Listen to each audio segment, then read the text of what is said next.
Bonjour, nous sommes le jeudi 14 mars 2024 et aujourd'hui sort l'Asus Zenfone 11 Ultra. Comme je vous dis, Ultra ils le mettent partout.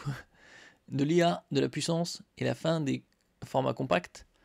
Oui, parce que le Zenfone 10 était en 6 pouces alors que le Zenfone 11 Ultra il est en 6,8 pouces comme le Asus ROG Phone 8. Mais il y a peut-être espoir qu'ils sortent une version Zenfone 11 compacte comme les précédents. À voir dans le temps, si ça se confirme ou non. Asus officialise la nouvelle itération de sa série Zenfone.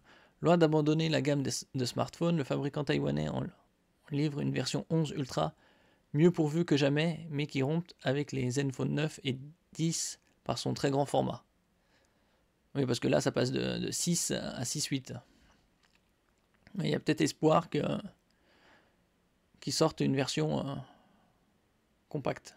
Quelques semaines seulement après le lancement du ROG Phone 8, un smartphone destiné aux gamers, Asus présente son dernier modèle grand public estampillé Zenfone, de quoi faire taire la rumeur qui annonçait la disparition de cette série, mais aussi surprendre les aficionados de la marque puisque le Zenfone 11 Ultra, tout juste officialisé, rompt avec les codes de ses prédécesseurs. Bon, comme ici on peut le voir, il est très similaire au ROG Phone par son esthétisme arrière. Et les caractéristiques aussi ont beaucoup de points. Alors que les Zenfone 9 et 10 s'imposaient comme des appareils à la fois compacts et puissants, Asus change son fusil d'épaule cette année et propose un Zenfone 11 Ultra radicalement différent. Comme son estampille Ultra le laisse deviner, ce smartphone se veut sans concession et, pour intégrer un maximum de composants dans l'appareil, le Taïwanais a fait le choix d'un format non plus mini, enfin plutôt compact, mais maxi. L'appareil est certifié IP68, c'est-à-dire qu'il résiste à la poussière et aux éclaboussures. Il y a une légère immersion.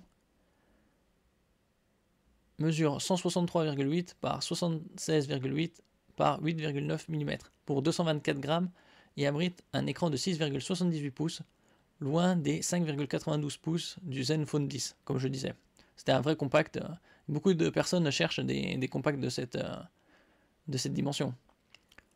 On constate d'emblée que Zenfone 11 Ultra partage la grande majorité de sa fiche technique avec le ROG Phone 8 Pro, à commencer par sa diagonale d'écran, la technologie qu'il emploie, AMOLED avec LTPO, sa luminosité annoncée de 2500 candela à mètre carré, c'est-à-dire c'est très élevé.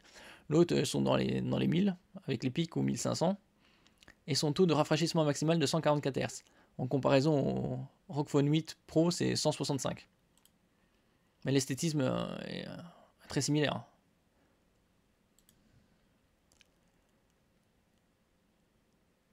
Les deux smartphones partagent d'autres éléments. Sous leur capot officie la puce Snapdragon 8 Gen 3, c'est-à-dire qu'elle est identique au ROG Phone 8.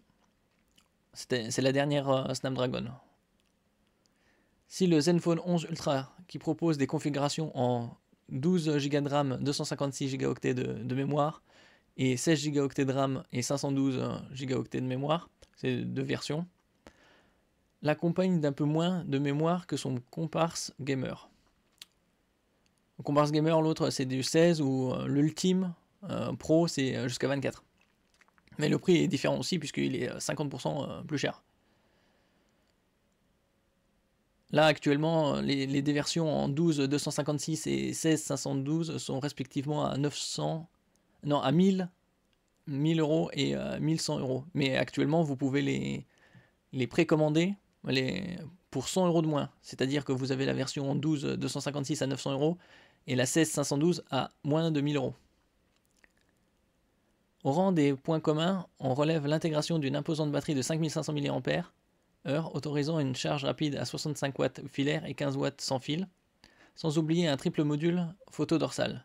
Comme le ROG Phone 8 Pro, le Zenfone 11 Ultra s'offre un capteur principal de 50 mégapixels complété par une optique grand angle, avec une stabilisation de type gimbal, un module ultra grand angle capteur de 13 mégapixels optique, et un dernier capteur de 32 mégapixels associé à un téléobjectif stabilisé, grossissement x3, c'est-à-dire pareil que sur Asus ROG Phone 8.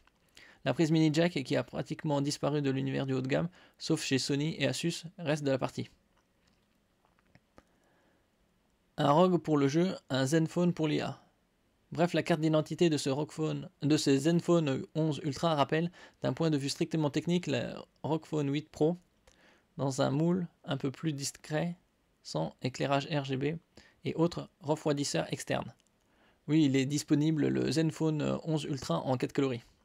En revanche, le smartphone entend se démarquer par l'intégration de fonctions liées à l'incontournable intelligence artificielle. On peut citer AI Transcript, qui permet de transcrire des conversations enregistrées via le dictaphone de l'appareil, AI Call Translator, destiné à traduire à la volée des conversations téléphoniques, mais aussi des outils pour réaliser de la recherche sémantique dans des applications telles que la galerie photo et des fonds d'écran AI, que l'on retrouvera sur le smartphone. Pour l'heure, ces options ne sont pas activées sur le Zenfone 11 Ultra, mais elles arriveront par le biais d'une mise à jour dont la date reste encore à préciser. En revanche, elles constitueront pour l'appareil un moyen de se démarquer du ROG Phone 8 Pro, puisque Asus ne prévoit pas, à ce jour du moins, de le porter sur le mobile gamer, ni même sur les Zenfone 10 et 9. Ce qui est dommage, mais après ça reste à confirmer, ils pourront peut-être changer d'avis.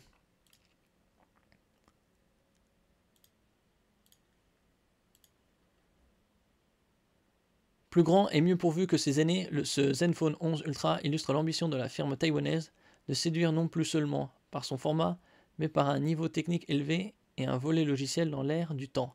On regrette en revanche que le fabricant ne propose pas plus de 2 ans de mise à jour Android, 4 années de correctifs de sécurité. Oui, ça je trouve aussi, c'est très dommage au vu des caractéristiques du smartphone et de son prix. Il pourrait au moins doubler cela. Hein.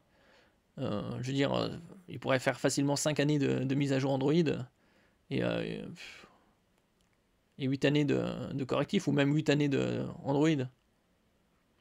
Bon, ils vont peut-être le changer avec la pression du temps, mais on verra bien. Le prix du smartphone porte enfin la marque des efforts déployés par Asus pour ajouter du lustre à sa série de mobiles. Comptez 999,99 € pour la mouture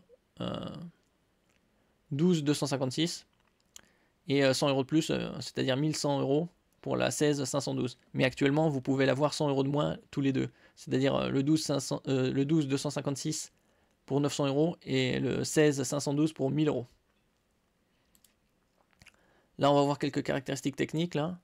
Bon, c'est à 6,78 pouces, c'est-à-dire c'est la même taille que l'Asus ROG 8. Taux de rafraîchissement 144 Hz. La mémoire 256 ou 512. La RAM 12 ou 16.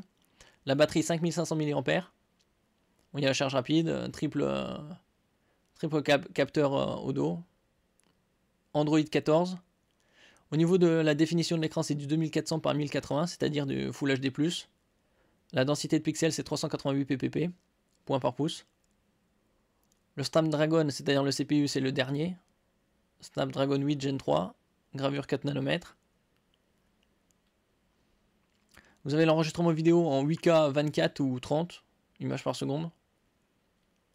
C'est plutôt 24, hein, et le 4K en 60. Vous avez un zoom optique 3 sur le capteur téléobjectif.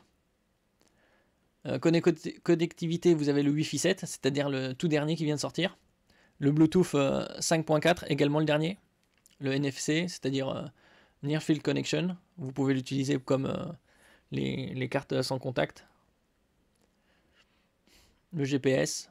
L'USB-C. Lecteur biométrique avec empreinte digitale. Et 224 grammes. C'est légèrement plus léger que le ROG Phone 8. Et une certification IP68.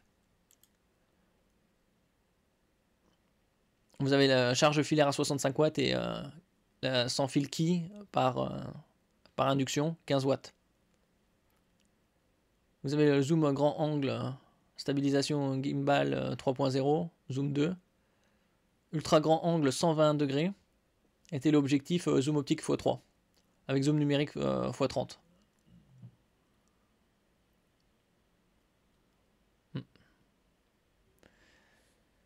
Et il vient de sortir.